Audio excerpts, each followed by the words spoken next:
Deus Ex Human Revolution, a story so perfectly entwined, it's like a double helix diagram of the game's DNA.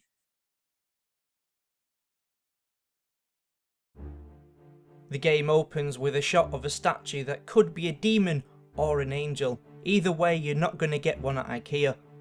But the rest of the events that happen in this part of the intro, although full of interesting facts, would be out of place mentioning until much later. You play Adam Jensen, a man who loves a pointy beard almost as much as he loves a black polo neck. We catch up to him comforting his ex-girlfriend, a certain Dr. Megan Reed, head of neuroscientific research and augmentations at Sarif Industries. It is in fact Megan that landed you the job of security consultant for Sarif, or in layman's terms, job of smacking people about. Proof that it's not what you know, it's who you blow, or in this case, whose magic bean you rub. Megan's anxious because of the big announcement she's about to make to the scientific community. She's a massive bitch. Only kidding, but you'll understand why I don't like her in a bit. In her own words, this is Kepler big. By this, she means either Johannes Kepler, a German mathematician, astronomer and astrologer, or the Kepler Space Observatory launched by NASA that's said to be looking for Earth-like planets. So either way, Kepler has helped us get answers on the great unknown. The Rosetta Stone she also mentions in the same way was a valuable key to helping us decipher hieroglyphics. Now these two things have been clues to what Dr. Reed has discovered, which isn't exactly clear yet. One thing is clear, that Megan seems worried, but it's not how big a discovery is that's got her nervous, rather how she discovered it. On the subject of how she discovered it, we don't know, but of course I have a theory on that, which I'll bring to you later with a bunch of other questions you should be asking. Right now, we're about to unravel this giant ball of secrets and conspiracies that will see us go all over the globe as we share Deus Ex Human Revolution's untold story.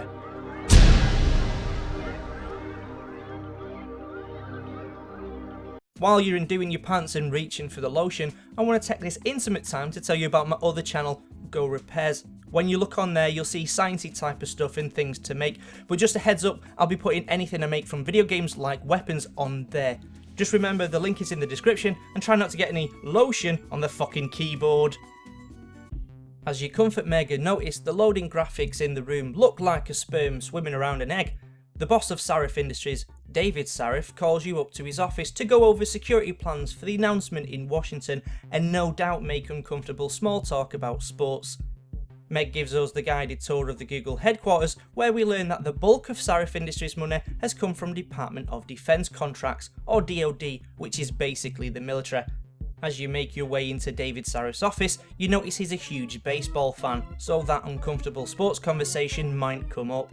Now you don't want to tell him you get no enjoyment from watching sports and inevitably go on a rant about collectivism, so you're faced with one of two choices. Tell him you prefer staying in wanking while playing video games, or assert yourself as alpha male, call him a nerd for watching sports, jump up on his desk and then proceed to piss all over his office, declaring that when you finish you're going to go round to his house to fuck his wife. Before you unzip your fly, the smoke alarm goes off and David tells you to put a bullet in the head of anyone smoking a fag, because as we know, only dystopian societies have a problem with personal choices. You enter Dave's personal lift using a code from a previous game, Deus Ex.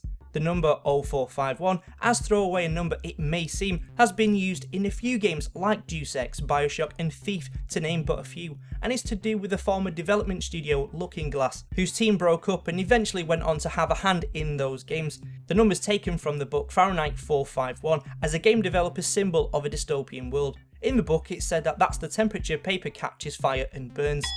Elevate a small talk over, and you make your way back through Google headquarters, killing innocent people who were minding their own business of killing people. Augmented Jewish mercenary Jaron Nabir decides he's watched enough television for today, so throws you through the screen, at which point you think it would be hilarious if you photocopied your ass for everyone in the office. Meg tries to stop your tickle fight before she comes over all tired, doubting a YouTube video made over a decade before, debunking the likeliness a human can walk away fine after being shot twice in the head. You take your chances and catch a bullet from your own gun in the thinking muscle. Lucky for you, this pays off as free healthcare was in your contract of employment. While you're unconscious from your injuries, Sarif has a team of doctors augment your body without your consent. One of the doctors remembers you played with your bollocks a lot, so puts them on your chin. You say, "I never asked for this." The convenient bollocks are removed and a spiffy t-shirt is born. 6 months after the attack, you return to work literally a changed man, thinking your ex-Meg and the other scientists were killed by the augmented mercenaries known as the Tyrants. But no sooner have you and your tactical turtleneck entered the building that Big Dave gets you to go and sort out some trouble at an augmentation manufacturing plant in Detroit. It appears an anti-augmentation group named Purity First have seen past the facade of the building just being a harmless limb manufacturer. Harmless. Turns out the group has got wind Sarif was starting production of the experimental Typhoon explosive system, the weapon shown at the start of the game. Once inside, you find a Purity First member hacking to steal the Typhoon. Twist, this anti-aug guy is actually augmented himself. It seems augmentations are starting to sneak in everywhere. I don't know. Androids, cyborgs, synths. What's the big fascination with these things? You'll never see me getting augmented. Before you can take him alive, the hacker turns his gun on himself, seemingly against his will. You leave the Rozzers to mop up his brains while you go for a natter with Purity First leader Zeke Sanders. From sharing a bucket of chicken and the ensuing conversation you have with Colonel Sanders, you start to learn Purity First is being manipulated by a third party. Big D also informs you that the Filth have made no mention in their official police report of the hacker having any augmentations, indicating a police cover-up, so you sneak into the police department morgue to get the bits of brain. While there, you learn evidence from the manufacturing plant incident and the Saris lab attack was covered up by a government agent. By plugging the brain into the tape cassette player of his Commodore VIC-20, the Sarif computer nerd learns the hacker was being controlled by someone else and that the source was an industrial zone called Highland Park. You rush down to this location but end up disappointed there are no swings in the park. You do however find a gang of orgs that killed all the scientists and burnt their bodies. You follow the three amigos under the factory to what is, as you discover, a secret FEMA internment camp, where you're confronted by one of the trio named Lawrence Barrett. The fact he was called Barrett and has a gun for an arm could mean he was named after the famous Barrett 50 cal. Maybe. But apparently the developer squashed any rumours that he was named after Final Fantasy VII's character Barrett Wallace, saying it was just a coincidence. I'm just going to make a quick note that if I make a character who has a gun for an arm, he must have Barrett in the name somewhere. Okay, right. Oh, and I'm running out of tea bags. Must get more. Excellent. Barrett, noticing your badge for first aid, makes fun of you for being in the Scouts, so in retaliation, you make fun of his ginger hair. After unsuccessfully trying to convince you he's strawberry blonde, Barrett eventually succumbs to the name calling and blood starts to pour out of his face. In true bad guy style, before he buys the farm, he gives you information that it isn't FEMA who's after Sarif, hinting at something bigger and more powerful. Then he tells you should go on holiday in Shanghai because it's nice this time of year, right before his explosive diarrhea comes back to haunt him. As you go back to Sarif Industries to pack your swimming trunks, Computer Nerd asks you to look into a system security breach that's existed for over a year that, as it turns out, was created by Big D himself. It was streaming a lot of data through it shortly after Meg suggested to hire, and was actually the loophole used to gain access during the day of the assault. A chance meeting with Mr. William Taggart, leader of the Humanity Front, sees him claim not to use force and disavows any connection to anything other than legal means. But he's wearing a suit, so we call bullshit and move on to talk to Big D. After catching up on a bit of celebrity gossip, Big D informs you that he had a private dick look into your past to make sure you're legit, and that if you want, you can look into the files, warning you that once you've seen it, there's no going back. Once you finish playing solitaire, you take a ganders at the files to find out your mum and dad weren't your real mum and dad. Now this information is branching slightly, but it's necessary for our theories at the end. Back to the main plot, and you're suitably bummed out about your parents not being your real parents. But it does answer some questions you've always had, like, why did dad give me so many baths? Why did he always insist on getting in with me? At this point, that holiday to China seems like a dream solution, but the smile gets wiped off your face when you realise Barrett, the ginger bollocks, was lying. It's not sunny at all where you're staying, more like a place themed on living under a motorway. While trying to avoid catching swine flu, you brush shoulders with Bell Tower Associates, a private muscle for hire that's become the de facto police in Hengsha. The address Barrett gave you was for the hacker that attacked Sarif Industries, a Dutchman that goes by the handle Windmill. The tyrant mercenaries wanting to clean up want the Dutchman gone, so have Bell Tower Associates after him. You speak to a local tribe boss whose name, Tong Si Hung, sounds like the lyrics to a song that would play at the end of an old Jackie Chan movie.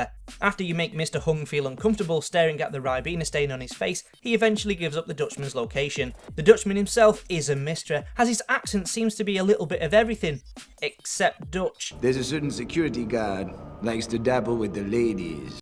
It does give us our next lead, that being the woman who hired him, a certain Zhao Yunru, CEO of Taiyong Medical, which is Sarif's main rival. Dutch has proof that they ordered the attack, so off we go to Taiyong Medical headquarters to get it. While after the evidence, it's revealed the scientists that had been presumed dead in the attack on Sarif were indeed alive and that their tracking implants had been disabled. You also find out from her that the newswoman you've seen many times in the game, going by the name Eliza Kassan, is also involved. So, keen autograph hunter you are, you go to the Pickers TV station to have a word. The meeting with Eliza goes as you'd expect, with her being a sophisticated hologram and you infiltrating her secret subterranean base to reveal she's actually just artificial intelligence. Textbook stuff. Another one of the augmented mercenaries turns up to die in front of you. This time it's the turn of the one with a nice ass.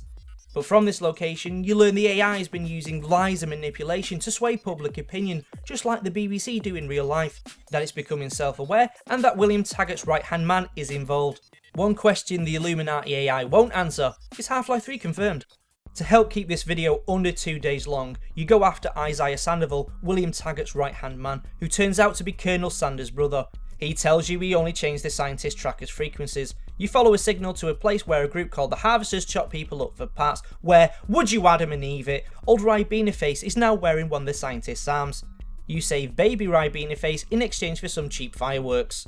You use this opportunity of everyone looking the other way to sneak onto the ship and hide in a sunbed, so you can top up your tan on the way to the Omega Ranch, a biotech research facility. You save a bunch of scientists and again come across Zhao. With info you gathered by now, you inform her you know that the Illuminati have, with her help, created a kill switch, so everyone who's augmented won't oppose the Illuminati's rule.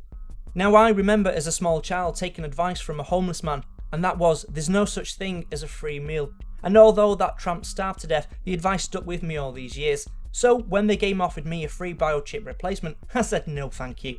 If at this point confronting Zhao you were like me, then when she threw the kill switch, you were unaffected. You kill Namir, your yoga instructor from the beginning of the game, and save Meg, who tells you the famous father of augmentations, billionaire Hugh Darrow, owns the place.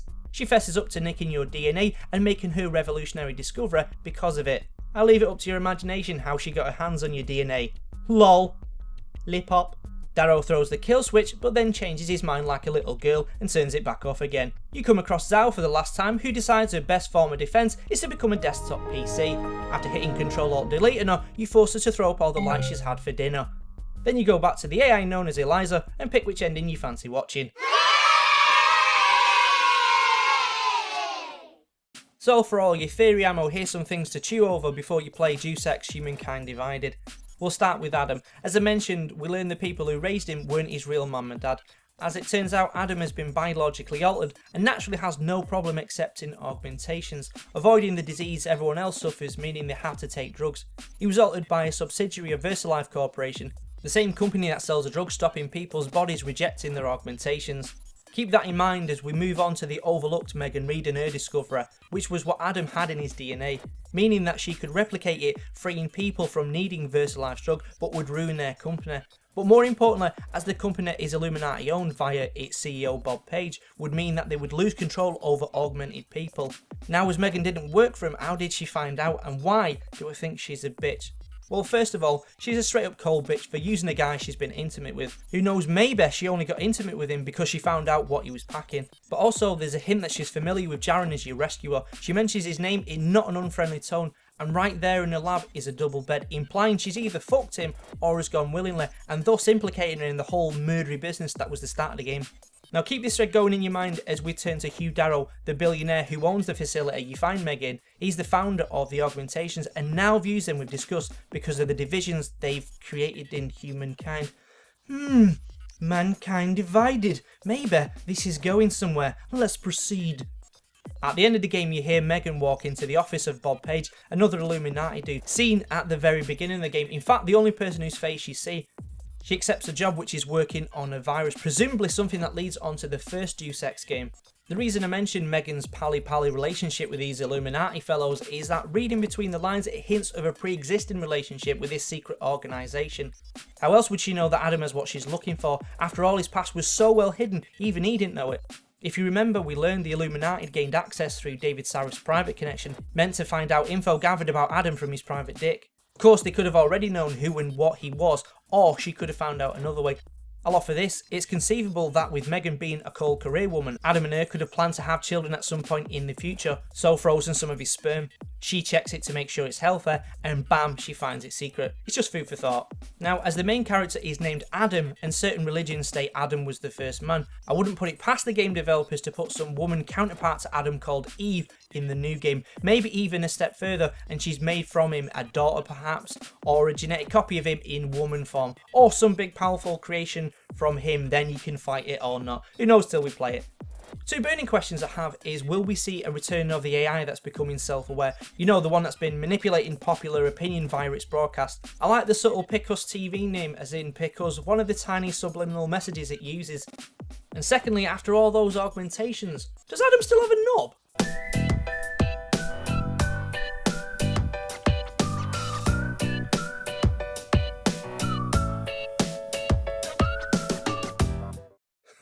I never asked for this!